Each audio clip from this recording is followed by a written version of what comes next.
Chai with Chitra.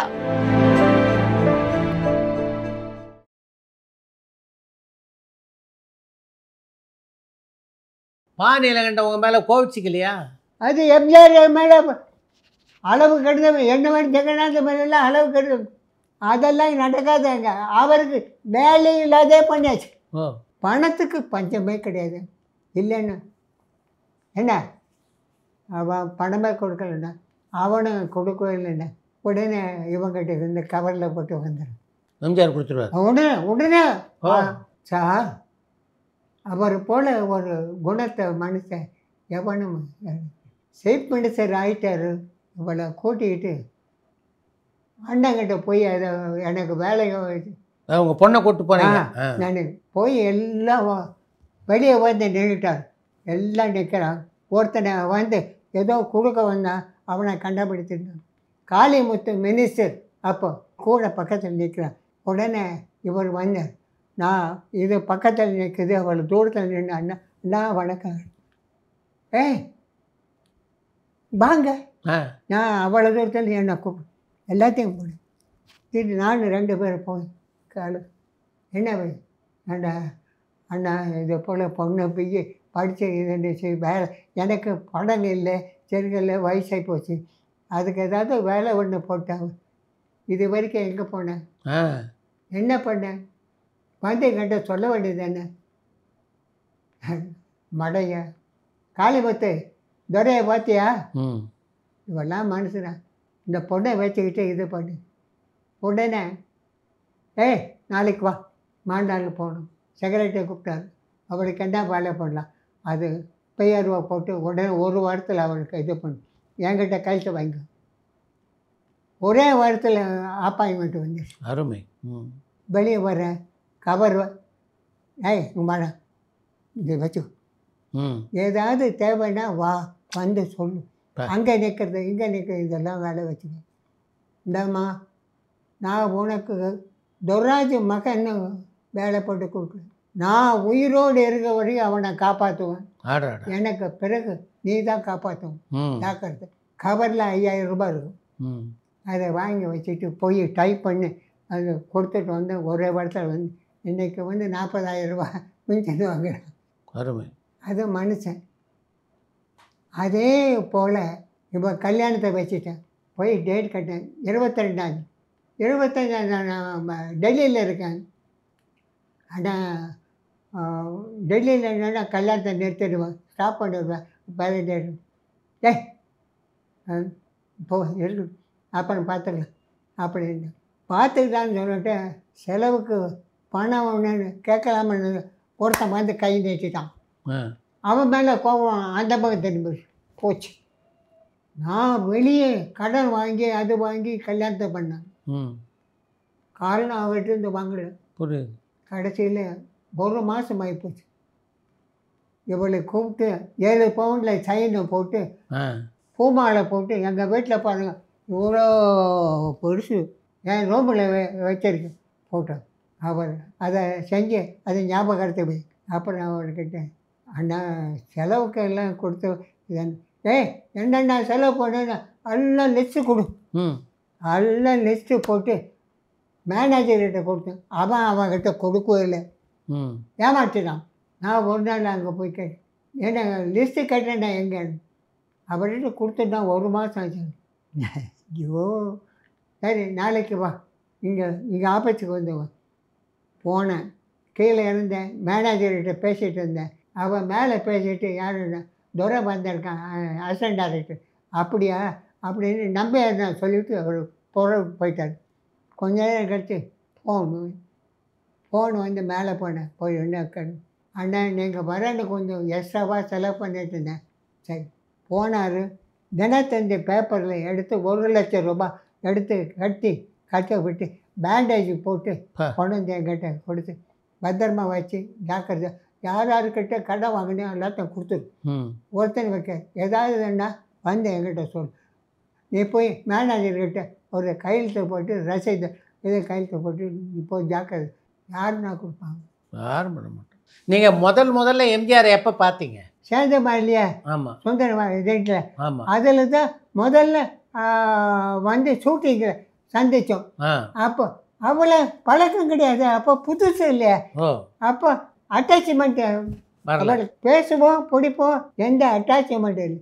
அது நாள் பட 32 படங்கள் வேலை செய்ய செய்ய செய்ய அது நம்ம அவருக்கு என்னன்னா இப்போ ஒரு படம் வந்துடுச்சுன்னு வச்சுக்கோங்க, நீங்கள் போய் அவர் எடுக்கிறீங்க எது யார் டைரக்டர் கூட வச்சுங்க.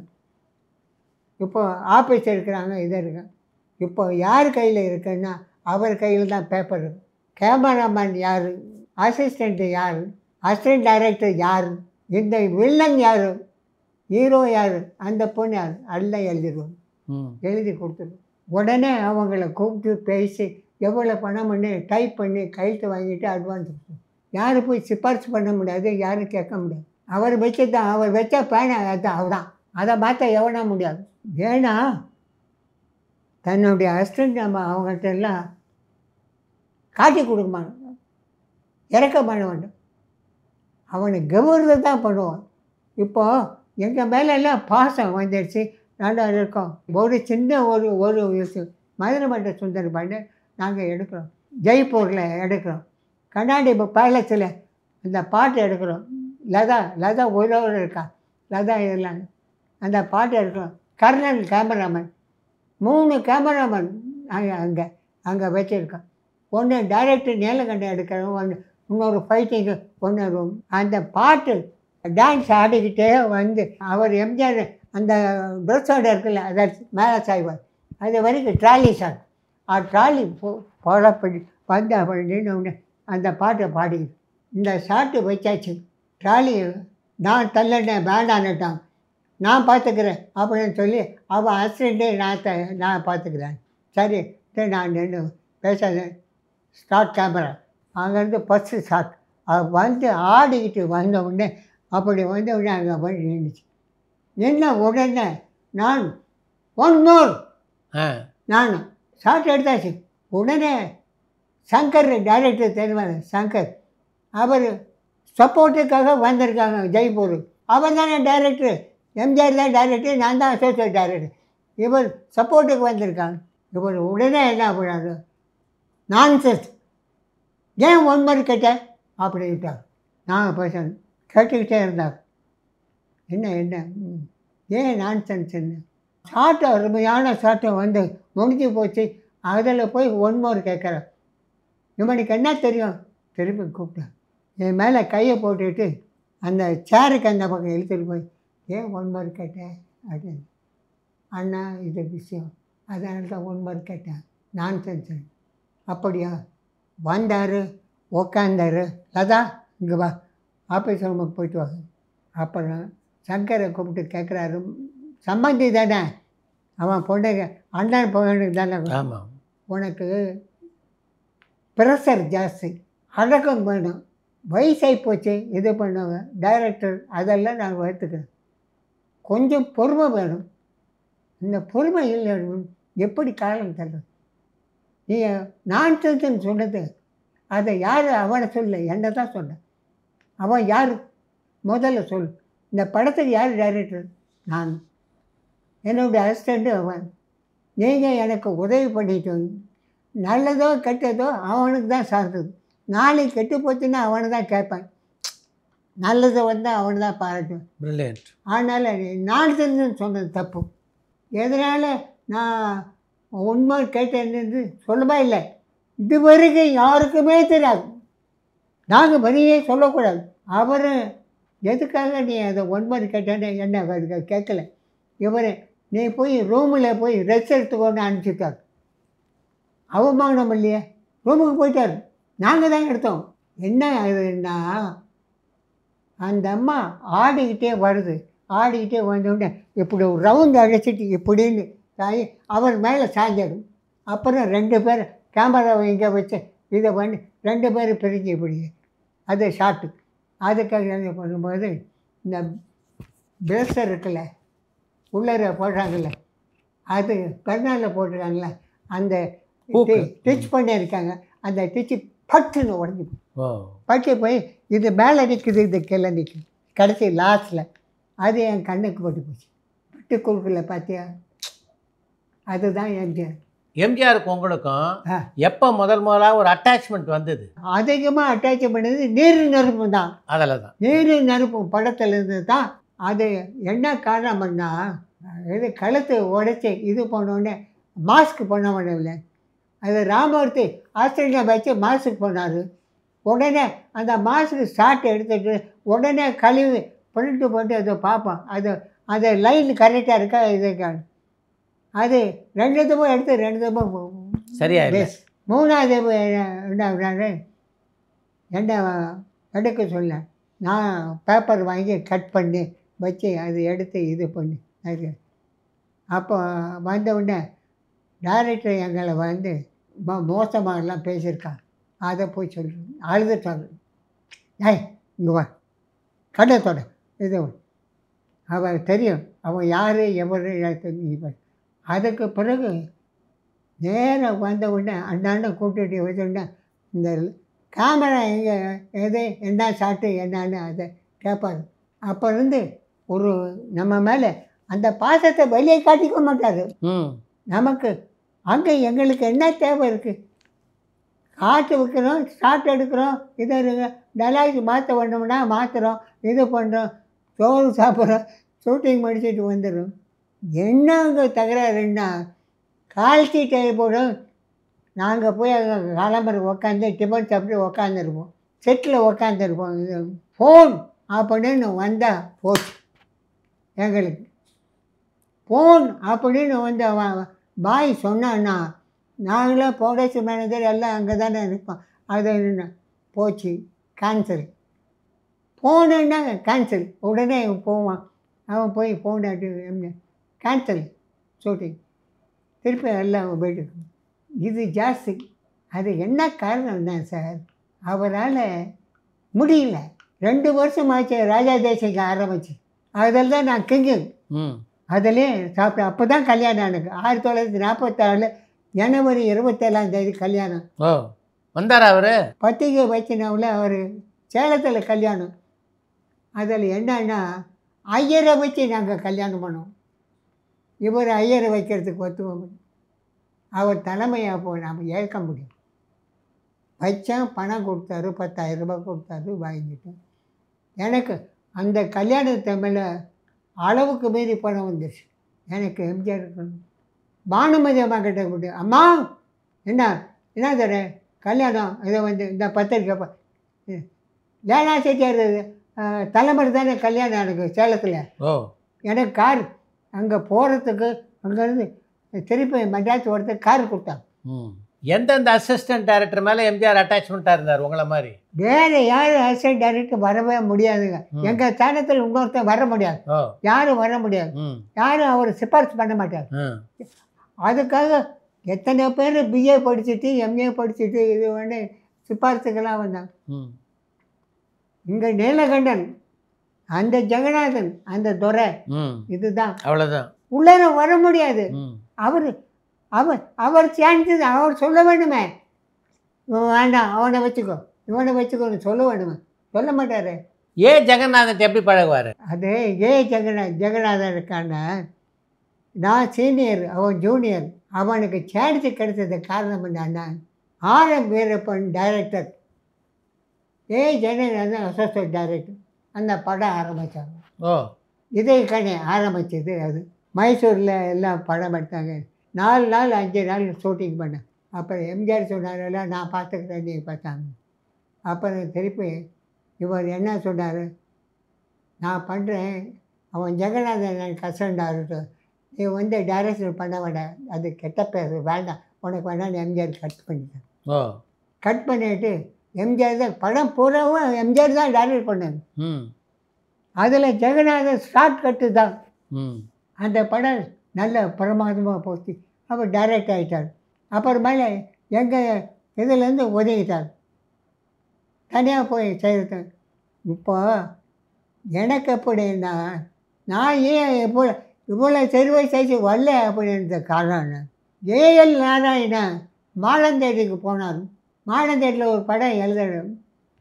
அங்கே மாடந்தேட்டில் டிஆர் சுந்தரம் மகனுங்க தான் அவன் தான் புறப்படாது.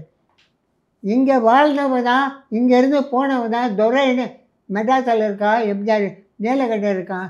அவனை அசோசியேட்டை போட்டு அவனை டைரக்டர் ஒரு படம் சரி நீ பேசி அவனை கூட்டி வரு. அவன் வந்து என்கிட்ட சொன்னான், இது நாங்கள் மாடர்ன் தேட்டருக்கு போகணும். கதை சொன்னாங்க, கதை கேட்டாங்க, எல்லாம் கேட்டு ஏஎல் நாராயணன் தான் கதை வசனம், நீங்கள் டைரக்ஷன், நான் டைரக்டர். என்ன பேசி வந்து 1000 ரூபாய் ஒரு அட்வான்ஸு, மீது எனக்கு 25,000 ரூபாய் டைரக்ஷன் ஃபீஸ் அப்படின்னு எக்ரிமெண்ட். நாங்கள் வந்துட்டு இது எம்ஜிஆருக்கு தெரியாது. இப்போ 1 மாதம் ஆச்சு, ஃபஸ்ட் ஷெட்யூல் ஆரம்பிக்கிறாங்கன்னாங்க. நாம் போய் அவர் பர்மிஷன் வாங்கணுமே, என்னடா பண்ணுறது யோசனை. நான் நீலகண்டன் சொல்லலை, யாருன்னு சொல்லி நான் ஜெயலலிதா கிட்ட என்ன சொன்னேன், நான் போய் ஒரு தடவை எம்ஜிஆர் கிட்டே பர்மிஷன் வாங்கி நான் போய் ஷூட்டிங்கில் தர்றேன். அண்ணா இது போல் மாடர்ன் தேட்டரில் இருந்து இதுனாங்க, அங்கே ஜெயல் நாராயணன் கூட்டிகிட்டு போனார், நான் கதை சொன்னாங்க. 3 மாதத்தில் 90 நாட்களில் படத்தை முடிக்கணும், நான் மடித்து கொடுக்குறேன், அண்ணனுடைய பர்மிஷன் வாங்கிட்டு வந்துடுறேன் அப்படின்னு சொன்னேன். அவங்க எக்ரிமெண்ட் போட்டாங்க, 1000 ரூபாய் கொடுத்தாங்க, செக்கை கொடுத்தாங்க. அதை கூட என்ன பணம் போடலண்ணே அப்படியே வச்சு. உடனே அவர் இப்படியே கொஞ்ச நேரம் இருந்து போகிறதுக்கு முன்னால் என்ன கேட்க ஒன்றும் இல்லையா, எல்லாம் முடிஞ்சுக்கிட்டு வந்து என்கிட்ட சொல்கிறீங்க, இப்போ என்ன சாதிக்க போகிற சொல்லு, என்ன சாதிக்க போகிற. அட பைத்தியக்கார, உனக்கு நல்ல மூளை இருக்குது, நல்ல புத்திசாலி, நல்ல இது நான் நினச்சிருக்கேன், இவ்வளோ மோசமாக இருப்பேன்னு எனக்கு தெரியல. நாளைக்கு அந்த படத்தை பண்ணுறேன், நீ டைரக்டர் ஆகிடுற, படம் நாளைக்கு படம் ஓடல, உன்னை யாரும் மதிக்க மாட்டாங்க, அடுத்த படம் கொடுக்க மாட்டாங்க, உன் குடும்பம் இது பிள்ளைகள்லாம் என்ன ஆகுறது, உன் ஸ்தானத்தில் என்கிட்ட இருந்தவொன்னு உங்கள்கிட்ட வந்து உக்காந்தவன். வாழ்க்கைக்கு டைரக்ஷன் நல்ல என்ன இருக்குது, பணம் சம்பாதிக்கும், உனக்கு என்ன வேணும், எவ்வளோ வேணும் நான் கொடுக்குறேன். ஏஎல் நாராயணனுக்கு ஃபோன் பண்ணேன், அங்கேருந்து ஃபோன் போட்டுக்கிறேன், விடுன்னு விட்டார்.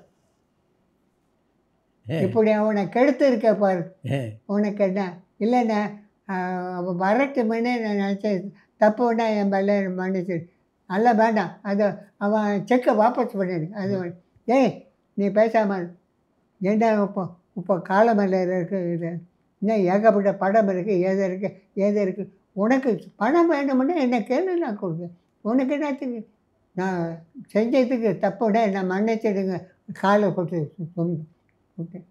அதெல்லாம் இல்லை, நீ இப்போ நீ ஆசைப்பட்டது கரெக்டு தான், வேண்டாம். இப்போ நான் இந்த படத்துலையே நான் ஒரு படம் கொடுக்குறேன் உனக்கு, இரு என் படத்தையே நீ ஒரு படம் எடுப்பேன், இரு தனியாகவே எடுப்பேன் ஒரு சொன்னார். படம் வரல, எல்லாம் பெரிய படங்க தான் வருது, எல்லாம் இதுதான். அப்புறம் சீஃப் மினிஸ்டர் ஆகிட்டார். எம்ஜிஆர் படங்கள் தான் உங்களுக்கு எவ்வளோ சம்பளம்? 15,000 20,000 ரூபாய் தான் எக்ரிமெண்ட். வாங்கிறது 40,000 வாங்கிடுவோம். இப்போ அவுடோர் போகிறோம், சம்பளம் வர அது வர ரூபாய் வேணும். ஒரு நாளைக்கு 50 ரூபாய் பேட்டா, எனக்கு 50 ரூபாய், இன்னொரு அசாண்டி 50, இன்னொரு கிளாப் பாய் இருக்காரு அவனுக்கு 30 ரூபாய், டெய்லி பேட்டா ஷூட்டிங் இருக்கிற வரைக்கும் இருப்பாங்க. அது வரை வருமானம் வந்துடுங்க சார். அந்த காலத்தில் தொழில் கிடைக்கிறது கஷ்டம் சார், தொழில் கிடைக்கிறது கஷ்டம். நம்ம விட்டுட்டா வேற ஒருத்தர் வந்துட்டானா நாம் பிச்சை எடுக்கணும். அவர் என்னன்னா உனக்கு மெமரி ஜாஸ்தி கேட்பாரு, மெமரி ஜாஸ்தி, உனக்கு ஞாபக சக்தி ஜாஸ்தி, எந்த காரியமும் உடனே அதில் இறங்குற, பேசுகிறேன், அது பண்ண சக்ஸஸ் பண்ணுறேன், அந்த தைரியம் உனக்கு அதான் வந்தது, அதை தான் நான் பாராட்டணும் அப்படின்னு டைரக்டர் சொல்லிட்டு இருப்பார். அவன் டைரக்டர் 2 ஆட்டம் 2 இந்த பக்கம் பேசுவான், அந்த பக்கம் பேசு. எனக்கு கடைசியில் இவர் மினிஸ்டர் ஒரு அமௌண்ட்டு கொடுத்தாரு, நான் எடுத்து சுந்தரம் பையன் யாருக்கு தெரியாது, இதுக்கு தெரியாது, பையனுக்கு தெரியாது, யாருக்கு சொல்லு சொன்ன விவகாரம் ஜாஸ்தி சார், எனக்கு வீடு வாங்கிக்க சொல்லி கொடுத்தாரு. அது போல் ஒரு குணம் வந்து யாருக்கு வரவும். இப்போ எம்ஜிஆர் கதாநாயகில் சரோஜா தேவி உங்ககிட்ட எப்படி பழகுவாங்க? சகஜமாப்பா எல்லாம் கேலி பண்ணி பேசுவோங்க. சரோஜம் நான் ஜெயலலிதா கிட்டே இதை தெரியலைன்னா வயிறு வலிக்கும், ஆனால் கடலை கொடு அவன் உக்காந்து இருக்கும்போது தனியாக சேர் போட்டு தனியாக உக்காரும், தனியாக தான் இருக்கும். கடலை தின்னது நான் போய் சொல்லப்போம், அம்மா ரெடி எல்லாம் நீங்கள் தின்னைங்களே வயிறு வலிக்காதா? ஏன் வலிக்காது? ஏன் இருக்கு இந்தா இந்த அதை நான் ஜெகநாதன் கூப்பேன், இந்த உனக்கு நான் தின்னோம். நாங்கள் அந்த அம்மா கிட்ட கிண்டலாக சாதாரணமாக தானே இருந்தவங்க. இவ்வளோ பெரிய ஹீரோவை வரும்னு யார் கண்டாங்க? அடிக்கடி ஆரம்ப இருப்பினர் பிறந்த நாளுக்கு போகும்போது துரை அப்படி என்னண்ணா ஆரம்ப இருப்பு மேலே ரொம்ப நம்ம மேலே ரொம்ப பிடிக்கும். ஏன் ஜெயலலிதா பிரைம் மினிஸ்டராக இருக்கா, ஏதாவது நல்ல இது பண்ணி ஏதாவது சலுகை கேட்டு வாங்க விடாதான்னு. என்ன சலுகைன்னா வாங்குறது? என்ன போய் அந்த அம்மா கிட்ட பணம் கேட்கணும், இல்லைன்னா வேலை வேணும்னு கேட்கணும். என்னென்ன கேட்குறது? நான் அது இது இல்லை, நான் உங்களை மட்டும்தான் வந்து பார்ப்பேன், அதோடு வீட்டோடு சரி. உங்கள் பையன்தான் கட்சியில் நல்ல அழகிய பொசிஷனில் இருக்கான் நாம அப்படின்னா. நான் கேள்விப்பட்டேன், துரை விட அவங்க பையன்தான் சிவராஜ், அவன் தான் இங்கே வட்ட செயலராக இருக்காங்க. ஆமாண்ணா, எல்லாம் இருக்காங்க. எம்ஜிஆரை எம்ஆர் ராதா சுட்டார். அப்போ எப்படி இருந்தது உங்கள் மனநிலை? நானும் பத்மநாபன் தெரியுமா இல்லையா, சத்யா ஸ்டுடியோ பார்த்தோம்னா நாங்கள் 2 பேரும் பிளானாக பண்ணோம். ஷூட்டிங் நடந்துக்கிட்டு இருக்கு, கூட்டம் அதிகமாக இருக்குது, கிளவிங்க எல்லாம் வந்துருக்கான். அது ஒரு கிளவி களி மீன் குழம்பு வச்சு அவன் இதிலிருந்து தூக்கிட்டு வந்து வச்சுருவோம். இவர் மத்தியானம் 1:30 மணிக்கு பிரேக் பண்ணோம். எம்ஜிஆரோட நம்பியார், எம்ஆர் ராதா இவங்களோடலாம் பழகி இருக்கீங்களா? சாயந்தரம் ஆனவுடனே கூட கட்டிட்டு நம்பியார் வீட்டுக்கு போடுவோம். ஓ, எம்ஜிஆரோட ஒர்க் பண்ண மாதிரி சிவாஜியோட ஒரு படம் பண்ணீங்கல்ல? ஜெகநாதன் தான் டைரக்டர். சிவாஜி எனக்கு ஒரு தடவை தகராறு வந்துடுச்சு. பரபரப்பான சினிமா செய்திகள், நட்சத்திரங்களின் பேட்டிகள், சினிமா வரலாறு ஆகியவற்றை பார்க்கவும் படிக்கவும் உங்களுக்கான இணையதளம் tourantalkies.co.